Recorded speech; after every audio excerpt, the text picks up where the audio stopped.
The 1920s. The 1920s will be, well, just like every other, you know, period in history, oftentimes is a reaction to a previous period.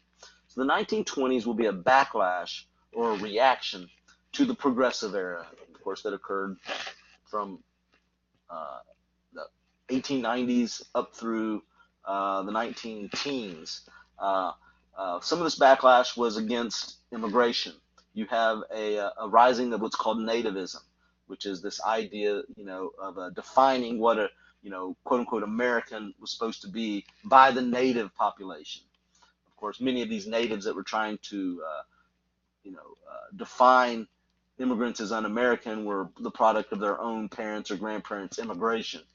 But anyway, with this nativism, with these immigrants comes a fear of radicalism. A lot of this nativism was also caused by the fear of communism, because many Europeans would come over with communist ideals or even anarchist sensibilities, being basically no government or the belief in no government. And a good example of this would be the Sacco and Vanzetti trial. Mr. Sacco and Mr. Vanzetti were charged with murder. They were Italian immigrants, and they were vocal, radical anarchists, and they were put on trial. And most observers at the time, and even later in history, argued that their trial was just a sham, and they were railroaded not because of the evidence against them, and they were convicted not because of the evidence against them, but because of their immigrant status and also their political leanings. Also, laws were passed limiting immigration. The Emergency Immigration Act of 1921 implemented a 3% rule for the 1910 census.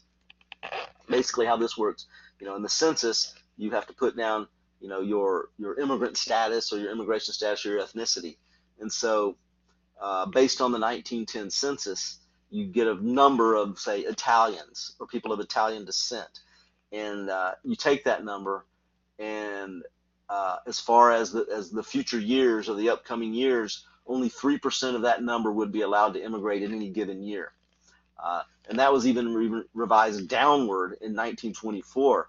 They went farther back in history to the 1890 census, which means there were fewer immigrants here at that point, and decreased the percentage of immigrants that could immigrate into the United States to 2% of each ethnicity or each host country.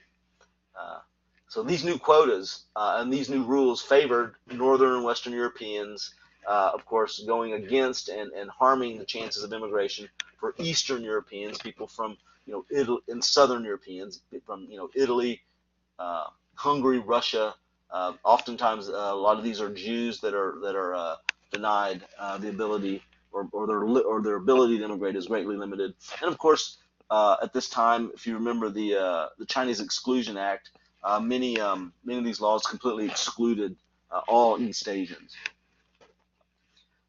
Also, you have the return of the Klan as a backlash to progressivism. This idea of the Klan and their definition of 100% Americanism. Basically, that just meant that if you weren't white and Protestant, then you weren't American. And so they would target those groups of people, African Americans, Roman Catholics, Jews, and really any immigrant that was not from Great Britain or France.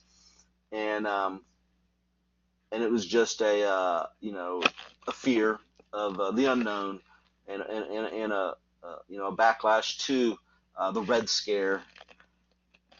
Also, a backlash would be the rise of fundamentalism against the progressive era, with its focus on and its embracing of science. Well, a lot of the science and the science discoveries or theories contradicted the word of the Bible, and fundamentalists argued that, well, that can't stand, and they began to push back against science and promoting their religious dogma. And of course, this came to a head, this challenging of this modern Christianity that was open to science. Most people during this time had kind of, or not only most, but a lot of people during this time that were religious, but also, supported science and understood the importance of science, kind of found a middle ground, kind of found a way to allow both to exist at the same time. arguing things like, well, God in his infinite wisdom gave us science to understand our world better, a way to kind of compromise the belief systems. Well, there were those, the fundamentalists specifically, that rejected this. And it all kind of came to a head in Tennessee in something called the Scopes Monkey Trial, which is where a teacher named Scopes, his last name was Scopes, Tennessee had passed a law that made it, as in this fundamentalist kind of area of the country, made it illegal to teach evolution in public schools. Well, Scopes, being a scientist and a science teacher, rejected that, and he taught it anyway. Of course, he was, charged and fined and convicted, or not convicted, but he was put on trial. And this small little trial in this small town of in Tennessee became a national sensation. For those old enough, and for those of you that aren't old enough, even that weren't alive back then, you probably still remember or seen the shows or the references to the O.J. Simpson trial and how that was such a national, a media frenzy event. It was on TV all the time. Well, the Scopes Monkey trial was kind of the equivalent of the 1920s. It was the trial itself was broadcast live on the radio throughout the country. The courthouse was packed all the time, people wanting to see this, and it was a big deal. Eventually, and of course, two of the famous lawyers in America at the time, argued the case for the fundamentalists. It was William Jennings Bryan. This will be the kind of the last you hear of him in his in our history class, because he died shortly after the trial. But William Jennings Bryan is part of the prosecution team supporting the fundamentalism. And then the most celebrated lawyer of the time, Clarence Darrow, was the defense lawyer. And while this was a trial about Scopes, it was a bigger trial about attitudes and philosophies, and Scopes eventually his conviction was upheld and he was fined and all those things. But those that heard the arguments and heard it on the radio or attending argued that Darrow probably got the better of William Jennings Bryan as far as their debate. Prohibition was also part of this. Moral righteousness and social conformity. Prohibition has always been a target of people who, especially immigrants, because their historical culture of drinking, especially places like Germany and Ireland. So Prohibition reached its peak with the 18th Amendment, which outlawed the sale, distribution, or consumption of alcohol in the United States, and the Volstead Act of 1919, which basically took the constitutional amendment and made it a law. Of course, all this just did is lead to a black market and an underground market for alcohol, much like today's drug markets, and organized crime forms to provide this product, alcohol, to people that want it anyway, regardless of the law. And then you have the rise of gang kingpins like Al Capone. It's a picture of it. Tells you how common and how accepted the Klan was at this time, that they were able to just stand around in front of the nation's capital in all of their garb and glory. This is a great photo of the Scopes trial. The guy leaning on the table, sitting on, I believe, is Clarence Darrow. You can see how crowded it is all over this trial of a science teacher. And as I said, it was broadcast nationwide. Now, what the 20s is probably most known for is the Roaring Twenties, the Jazz Age, the new attitudes of women and others, and they called it the Roaring Twenties because it was just like, it was loud, especially the culture and the literature and the music. You had more musical freedom, more sexual freedom, especially for women that could talk about it and openly, whereas the old Victorian and Puritan attitudes of women, which still existed in the rural areas of the country, were fading away in urban areas, and you had this new Jazz Age.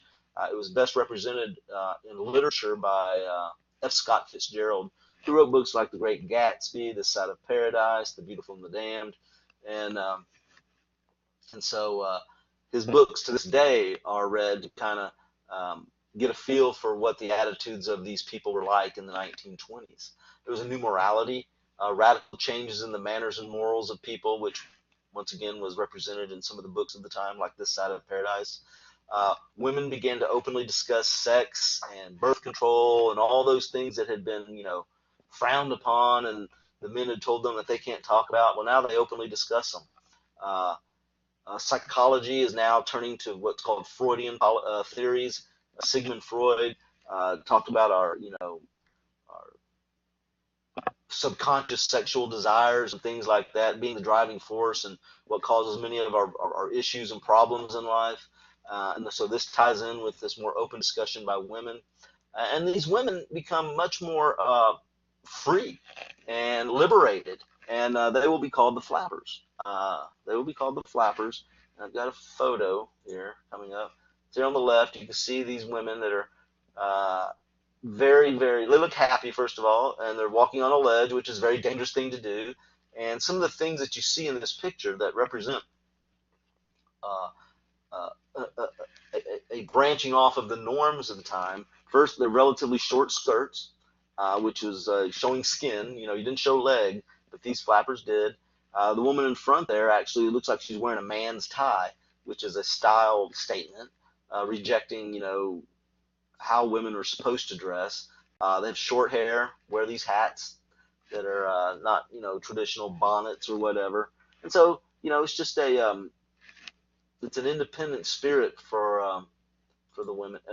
And that's F. Scott Fitzgerald there on the right, the author of The Great Gatsby and some other important literature of the time. Um, Also during this time, you have the rise of what will be known as the New Negro, and this is a product of the Great Migration. All those people, all those Black Americans moving from the South into the North to escape. And it wasn't just, it continued long after World War I. The initial migration was for the jobs, but after that,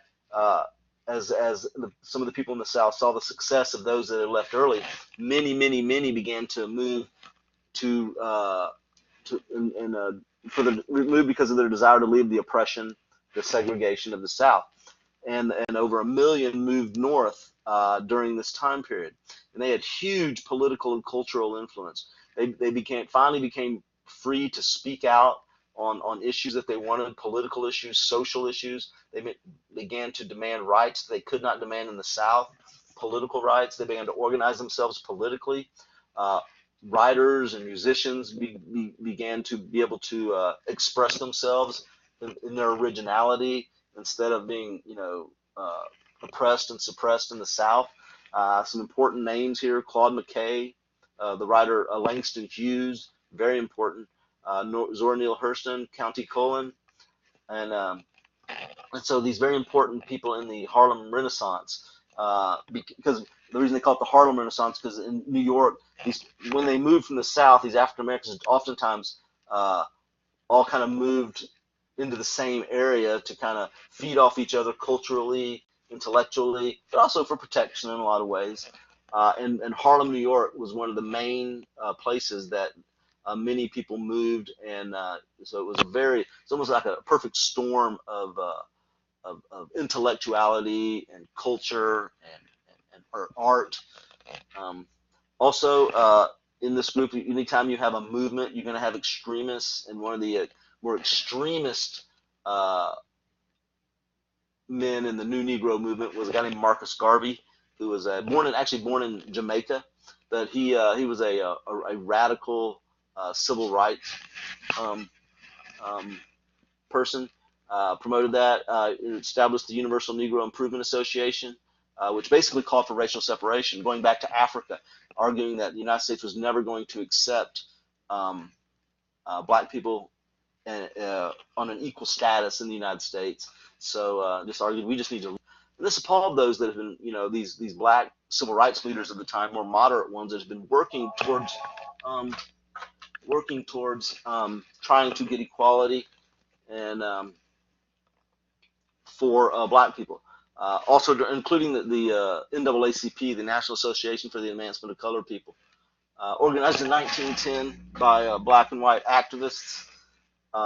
It basically, their main goal was to try to overturn Plessy versus Ferguson, which was that law or that Supreme Court decision in 1896 that basically put into the law that you can have separate but equal um, accommodations for blacks and whites, which basically put into the law legal segregation.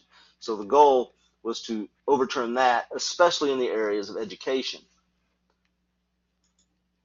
Once again, there's the Flappers and F. Scott Fitzgerald. There on the left is Marcus Garvey. On the right is Langston Hughes. Not only was Langston Hughes ahead of his time as far as his literary ability as a black American in the Harlem Renaissance, he was also gay, and so that also was a very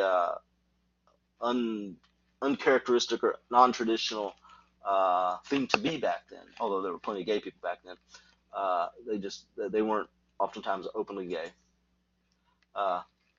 Mass culture, consumer culture during this time explodes. The wealth of the country explodes. Consumption becomes a status symbol. Much like it is today, the more you got, the better you are. People that have more stuff or more money are seen as kind of better people, which isn't necessarily true, but that's the way our society works. The national wealth doubled during this time, and because of the wealth, you see the rise of advertising. Um, the catalogs, Sears and Roebuck, prove that you can sell nationwide. And so people began advertising nationwide because now you have the infrastructure and the transportation system to get things all over the country. Credit. Now you can buy things even if you don't have enough money. You can buy it on credit. Basic amenities become very commonplace, especially in the cities, like flushing toilets. While in the rural areas you still had outhouses and things like that, flushing toilets become very common in the cities. And then, of course, automobiles, appliances, movie theaters, radio, entertainment, all of these become very, very important. Charles Lindbergh Jr. and Amelia Earhart are probably two of the most famous people of the time. They were both pilots, and just the fact that Lindbergh circumnavigated the world. Amelia Earhart and Lindbergh both crossed the Atlantic in an airplane, by themselves. Of course, Amelia Earhart famously disappeared in her attempt to go around the world. Automobiles, the Ford's Model T, assembly line production reduced the price, learning how to make things more efficiently. Of course, when you start producing something like the automobile that's very, very popular, it explodes. 1916, only 1 million registered automobiles. By 1920, 8 million, and by 1929, 23 million registered automobiles in the country. Now, while that's something, it also did a lot to help other industries, and it even created some industries. First of all, the person that probably more than maybe even Henry Ford, who developed the Model T and produced it, the person that probably benefited the most economically from the automobile or the rise of the automobile was John D. Rockefeller, who already controlled the oil industry and the kerosene industry. He basically controlled all the refineries and the ability to distribute oil. And now all of a sudden, this automobile needs oil in the engine and also gasoline to run. So that he's ready made to become supremely wealthy based on the demand for automobiles. Also, the automobile leads to suburbs. People can drive farther away from their place of work to live and back and forth. The steel industry, of course, cars need steel, rubber, leather, gasoline. All of these things spurred these industries, the automobile. Also, gas stations. If you're going to drive farther, you need to be able to get more gas. So gas stations become more common. Billboards become more common in an attempt to advertise to the drivers. Motels, if you're traveling long distances, you want to have a place to sleep overnight. Motels, and then just the extension of highways connecting different areas of the country. Also in mass culture, you have spectator sports, baseball. Of course, that was still segregated. You had the major leagues, and then you had the Negro leagues. Much like other parts of the country as well. College football and boxing were very popular. Pro football was just getting started, but wasn't near as popular as college football. It's Model T, um, assembly line. It's a pretty sweet looking car. And then modernist art and literature. Um, Not only did the attitudes of people change, the literary literature and art as well, it changed, and the old traditional ways of writing and the old traditional forms of art changed. Of course, we talked about already with music, with the jazz age, how jazz was very different. It was more free flowing and adaptable than old traditional music, where you played every single note exactly how it was written. Jazz was more you had more freedom to adapt and do whatever you wanted to do. So this modernist art and literature focuses on that same kind of attitude of innovation, distorted reality. You think of like Picasso with his triangles. It's not what a person's face looks like, but it's the subconscious way maybe that Picasso saw a person, his interpretation of a face with triangles and right angles and squares and things like that. So these things were more interesting to the artist than the traditional formal types of painting. So you had abstract painting, free verse poetry that didn't necessarily have to rhyme, stream of consciousness writing. Instead of writing clear perfect paragraphs, you just wrote what you thought. And this of course leads to overall lifestyles that were rejecting the norms of society. This became the bohemian culture that embraced all these different ideas in New York and Chicago. These people will eventually kind of evolve into the Beats and then the hippies later. Of course, the writers during this time called the Lost Generation, and they were called the Lost Generation because they were kind of spiritually lost. They had been raised in the progressive era, under this idea and with this attitude that you can change the world, if you work hard enough and you figure it out, and it's kind of this idealistic idea of how the world could be, and that was completely shattered with World War One. The most horrible war in their lifetime, and the most horrible war, that the world has seen in modern times, and so that really crushed their optimism, if you will, and so they began to criticize the world and have a really negative kind of attitude in their writing, and oftentimes especially criticized American culture with their consumerism. Many of them moved to France and wrote in France and became expatriates, Americans living in Europe. They included Ezra Pound, T.S. Eliot, Gertrude Stein, James Joyce, F. Scott Fitzgerald, and famously Ernest Hemingway. So for testing purposes, just kind of think about. I might ask you, all the following are Lost Generation writers, except so and so. Or I might ask you, all the following are members of the Harlem Renaissance, except. So be sure, except whoever. So be sure and study kind of when you're thinking about those kind of things when you're studying.